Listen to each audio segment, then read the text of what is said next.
Oh, well, I find this shocking as well that they are taking us to war with Russia now. And again, no discussion, no debate, anything. And I think, yeah, this is, but yeah, let me just go back to what you said before about the escalation on the Russian side, that they don't uphold the red lines. I think perhaps Russia escalates in a different way than NATO. As I said before, NATO does this slow salami tactics, this incrementalism. That is, okay, we're only gonna do short range missiles, only defensive. Okay, we're gonna do long range, but we're gonna have limitations. You can't strike into Russian territory, and then okay, we're gonna slowly remove those restraints. And then you've seen this over 4 years, just gradually, we went from F-16s, World War III, on, until advertising, hey, let's figure out how to take out the Russian air bases and attacking their nuclear deterrent. I mean, this is how we escalate. And I think the Russians, some indications they do differently. You mentioned Georgia in 2008. Yeah, they warned against this.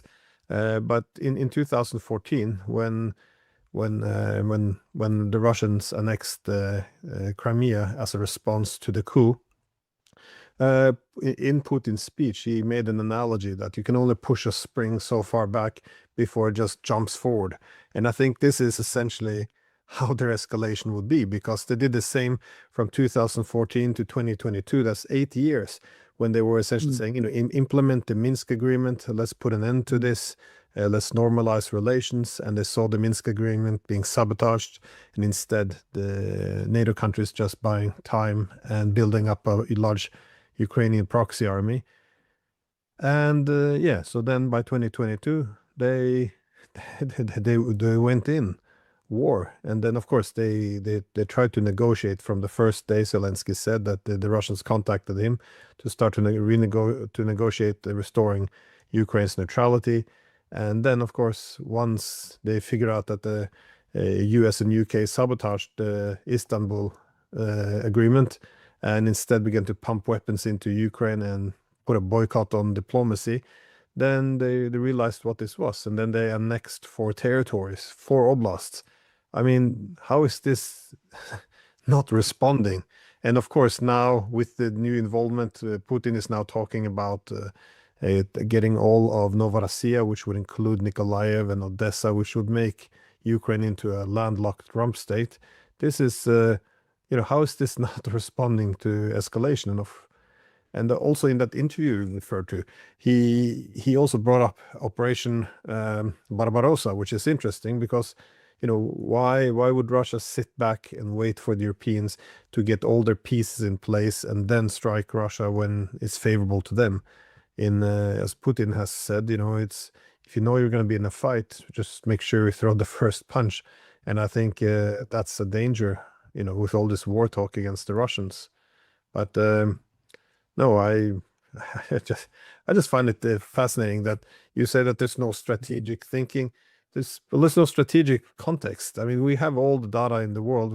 We know in the 1990s you have American ambassadors, intelligence chiefs, military leaders, all of them warning, well, actually expanding NATO would redivide the continent. It would be a betrayal. I mean, you had Clinton's own Secretary of Defense considering to quit because this was, a stab in the back of the Russians, as also George Kennan said. Then you go to 2008, you have the CIA director warning, oh, this is going to trigger a civil war, and the Russians will reluctantly intervene. You have Angela Merkel calling it a declaration of war if we offer NATO membership to Ukraine. And then we come to 2014, we topple the government to pull it in to NATO, and suddenly it's all unprovoked. It comes out of nowhere. Russia's just imperialist. I mean, it's very dishonest, and I think this is a weakness we have in NATO, though, that if you're going to get all these countries together, how going to get consensus around fighting Russia? I think you have to capture people, the politicians, the journalists in these narratives. That is, everyone has to repeat these slogans, otherwise you're pro-Russian or you're justifying the invasion. Anyways, do you have any final thoughts before we finish off the video? Yeah, I think that we in the alternative media are starting to make a difference, and I routinely, and I'm sure you're the same, see comments which I would say 90% of the comments are, thank goodness for the alternative media. It's the only place we get our good information from. I do think, though, that the risks that I've talked about are real. And I think they're the ones we need to be able to talk about, Glenn. I do think, though, that diplomacy is also possible. You've got to be brave, but it's possible. I mean, we Britain brought our war with the IRA in the Irish Republican Army to a close after 38 years through talking to each other and diplomacy.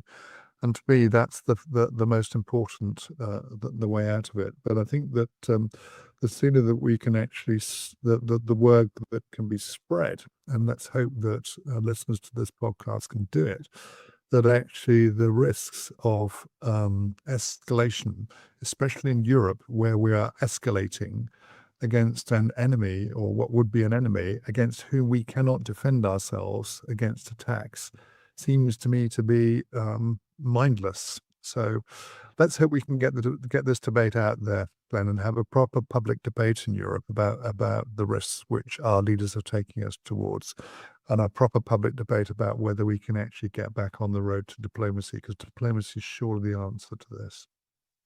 I agree. And well, it's not just our diplomats and politicians which have boycotted diplomacy. They're essentially pressuring the public to do the same. I noticed academics as well. If you travel to Russia as an academic, they essentially try to impose their ridiculous ban on on contact with the Russians by arguing, well, is it appropriate to go? I mean, as if they are the ones who have done something insane, that is to refuse to talk to the other side, and they're pushing it on others. And also the discourse, I noticed, whether it's the war on Russia or war against Iran, I noticed a very strange development early on, that it was, if I say, oh, the Russians are winning, or the Ukrainian counteroffensive is failing, invading Kursk is a horrible idea, they're going to take mass casualties. It doesn't matter. If you say that Ukraine is not winning, then it's pro-Russian. That means you're cheering for Russia. If you argue that Ukraine is winning, then you're cheering for Ukraine. So same with the Iran war. If I said, well, this isn't going to work because I look at, it's nothing the Americans can do to prevent the Iranians from striking its bases and shutting down the Strait of Hormuz. So the Iranians is going to win this. Oh, that's pro-Iranian. So apparently the only way you can be patriotic these days is to embrace delusion and pretend you're winning, even if you're not. I mean, I mentioned before on this podcast, but it's worth saying again. I even saw an article referring to me in the newspaper here that, that I have said that the world is multipolar, but that's what Putin wants people to think, because then Russia is a key center of power in the world. So we shouldn't give this gift to Russia. So we should stop saying the world is multipolar. I mean, this is the European mindset for me. This is, we don't need to address reality. We'll socially construct our own reality. And somehow, we're surprised when, you don't deal with the world as it is, but how you wish it was. And somehow there's no strategic thinking, and eventually it's defeat. Should be predictable, but no. Yeah. I think. I mean, I'm not arguing for or against Russia. I'm arguing, and I'm sure you are as well. I'm arguing for clear strategic thinking, free speech, and public debate about the issues that matter. And I thought that's what European values were about in the first place. So that's what I'm arguing for. And I think if we can have clear strategic thinking, we're going to have a chance of getting through this. But if we can't, and they keep taking us on the pathway to war, then I think we might get the war that we didn't ask for sooner than we thought, because they couldn't be bothered to actually look at the nature of the war into which they were leading us. Anyway, Glenn, let's keep doing our best, and thanks for all you do. Looking forward to the next one. Well, thank you for hopping on, and see you next time.